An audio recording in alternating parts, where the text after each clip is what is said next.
Hein, doutor, eu vi também que o senhor defende muito a dieta cetogênica, né? E seria um jejum intermitente, digamos assim, acima de 12 horas?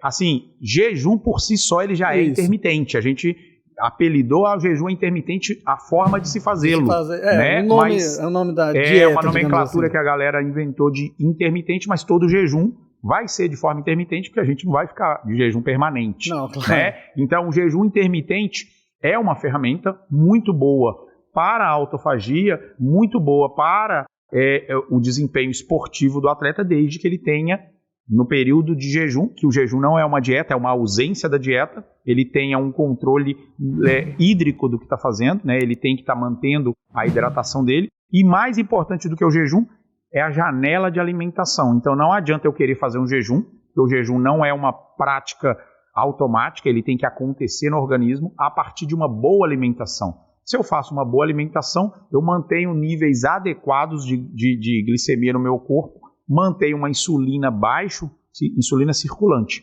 e tenho a possibilidade do glucagon, que é um outro hormônio do pâncreas, buscar as fontes de energias que a gente tem estocado. Então o jejum ele tem que acontecer quando eu já tenho um controle dietético. E a dieta cetogênica ou a dieta com baixa ingestão de carboidrato favorece isso. Então quando eu começo a comer de forma com baixa ingestão de carboidratos ou até entrando no estado cetogênico, eu consigo fazer o jejum automático. O jejum ele acontece no meu organismo, porque eu me alimentei suficientemente bem e o meu glucagon funciona. O glucagon é um aplicativo, né, levando para a área tecnológica, um aplicativo que vem de fábrica. Todos os seres humanos utilizam o glucagon para levantar a glicemia sanguínea quando eu não estou alimentado. Só que quem tem resistência à insulina, tem muita insulina circulante, o glucagon é antagonista a insulina, então eles não trabalham juntos. Se eu tenho muita insulina, eu não tenho glucagon, eu não tenho essa capacidade de buscar a energia que está estocada. Por isso que eu me sinto mal se eu não tiver uma boa alimentação.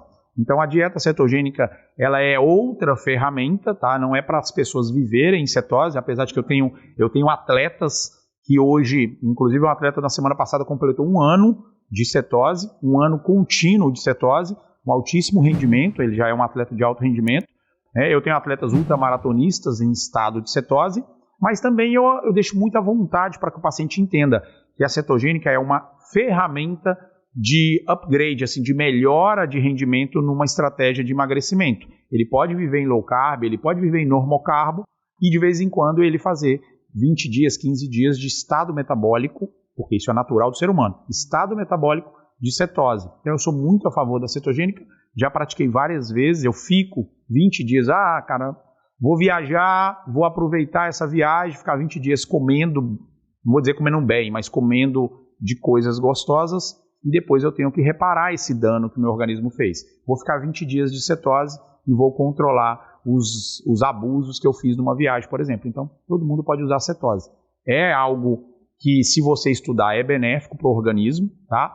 Mas se você não quiser estudar e quiser só falar contra, é muito mais fácil, porque a indústria alimentar está do seu lado. A indústria farmacêutica está do seu lado. Então é mais fácil você falar contra do que você sentar a bunda na cadeira, estudar sobre a cetose e ver que é algo natural do ser humano. Entende? Por isso que eu defendo. Eu tenho até uma dúvida com relação ao jejum, que é o seguinte. Quando você vai no nutricionista, ele fala que você tem que bater os seus macronutrientes diários, enfim, tudo calculado pela taxa basal e etc. Quando você fica um longo período, certo? No caso, 14 horas, 18 horas em jejum, você continua tendo que bater esses macros ou você diminui? Não, então... Porque senão você faria, 4 refeições em uma só, no caso. É exatamente uma certa dificuldade, primeiro, de aceitação dos profissionais da nutrição em relação a não fracionar tanto as refeições, tá? Porque você tem que bater aquela meta. A taxa metabólica basal é sua, independente se você está comendo 3, 6 vezes ao dia. Essa é a sua taxa metabólica. Exatamente. Você tem que pagar. Então, quando você faz 14, 16 horas, que muita gente assusta, de 24, 16, pessoal, você está dormindo 8. Então, a metade do jejum você está dormindo. Você já faz essa parte. Todos os dias você já faz. Então, você acrescenta 6 horas, é pular uma refeição de manhã. Você já avança nisso. Dependendo da hora que você jantou, você saltou uma refeição. Essa refeição vai ter que ser fragmentada pelas outras, mas a sua cobrança diária de taxa é a mesma. Tá? Talvez pode ser intensificada porque você mexeu no seu metabolismo por não estar comendo. Tá? Você teve que utilizar, teve gasto. Dependendo, durante o jejum você toma café, porque tem diferenças de jejum. Então, se eu estou no jejum calórico, eu estou mantendo a mesma coisa porque não entrou calorias.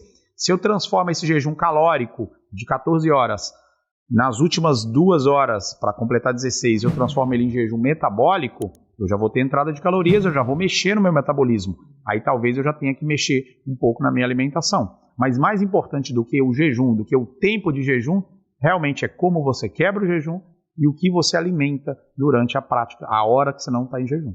Uhum.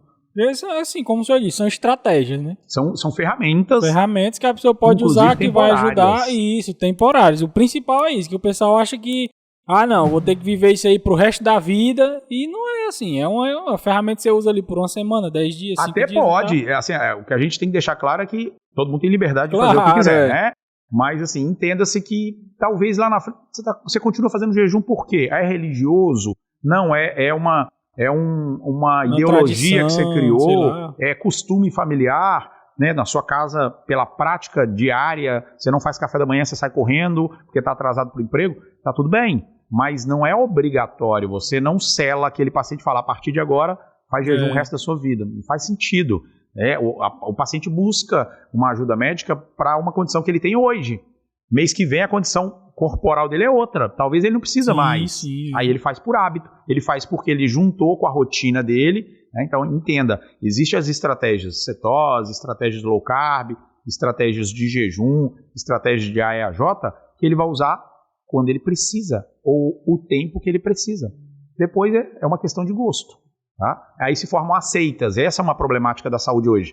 Não, eu sou da seita low carb. Eu já não aceito nenhuma outra opinião. Não, eu sou da seita cetogênica e não aceito mais nenhuma. Né? Então, a gente tem essas resistências que não deve ser assim. Às vezes as pessoas me veem falando, e aí eu não gosto de rotulação, mas, não, ele defende o AEJ. Mas eu tenho pacientes que se alimentam muito antes de um treino. Né? Eu tenho atletas com todos os perfis. Então, não, ele é da cetogênica, ele é contra o carboidrato, tem aquele negócio. Carbofobia, de jeito nenhum. Eu tenho atletas que precisam do carboidrato para estimulação de insulina, e aí eu tenho que ter uma hipertrofia. Na cetose eu não vou ter hipertrofia. Então, tem que deixar muito bem claro isso, que são estratégias que a gente vai usar para a característica individual de cada paciente. Eu ia até pedir para o senhor dar uma explicada assim, bem resumida mesmo, sobre a dieta cetogênica, que tem muita gente que não deve saber o que é, né? Às vezes a gente escuta a terminologia de keto, de cetose, de dieta cetogênica. Isso. É um estado metabólico do nosso organismo, tá? Isso é do ser humano, que na ausência de ingestão de fontes de energias, seja gorduras ou carboidratos, ele utiliza da fonte natural que ele estocou durante todos os anos. Então, o estado metabólico de cetose é quando o nosso fígado, através dos ácidos graxos, forma-se corpos cetônicos. Daí vem o nome de cetogênica ou de cetose. É a formação de corpos cetônicos para a fonte de energia para utilização no organismo. Mas eu escutei que o cérebro só vive de açúcar. O cérebro necessita alimentar-se de açúcar. Essa informação é verídica. Mas nós também temos outro aplicativo natural do ser humano, que é a transformação de açúcares a partir de outras fontes, que é a gluconeogênese. Neo de novo. Então a gluconeogênese é natural do ser humano. Então o nosso cérebro ele é alimentado de açúcares a partir de outras fontes. Então não é que o paciente deixou de comer carboidratos ou açúcares que o cérebro dele vai deixar de funcionar. Obviamente tem um período adaptativo. Né? Então tem a cetoadaptação, que é um paciente que pelo menos nunca programou entrar em cetose, apesar de que talvez ele já tenha entrado em algum momento que ele ficou sem comer. Tá, pessoal? A gente fica sem comer e ficou um período sem comer, você vai ter que utilizar fontes de energia sua estocada, senão você morre. Então, nosso organismo já tem esse balanço, já tem essa chavinha que ele ativa. Vamos ativar a cetose aqui até ele se alimentar, e aí a gente continua funcionante. Tá? Mas o paciente que não programou acontecer isso, ou ele tem um problema de resistência à insulina, ele não vai conseguir entrar no estado de cetose, ou ele não está fazendo uma dieta adequada para a cetose. E isso é uma realidade nossa também. do paciente achar que está em cetose, aí ele vê que o rendimento dele está caindo. Aí o treinador dele diz, está vendo? É porque você está fazendo essa dieta. Por isso que você está sem energia. Essa dieta não te dá energia. Ele está errando na cetose. Porque o estado cetogênico dá muito mais energia do que o estado dependente do carboidrato. Muito mais energia. A molécula de gordura dá muito mais ATP do que a molécula de carboidratos. Então, uma pessoa em cetose, ele tem muito mais energia no seu dia a dia. Mas, se ele está fazendo uma cetose errada, ou ele não está em estado de cetose, ele está em estado de low carb, se ele não colocar gordura e não colocar carboidrato, aí realmente ele vai ter baixa energia.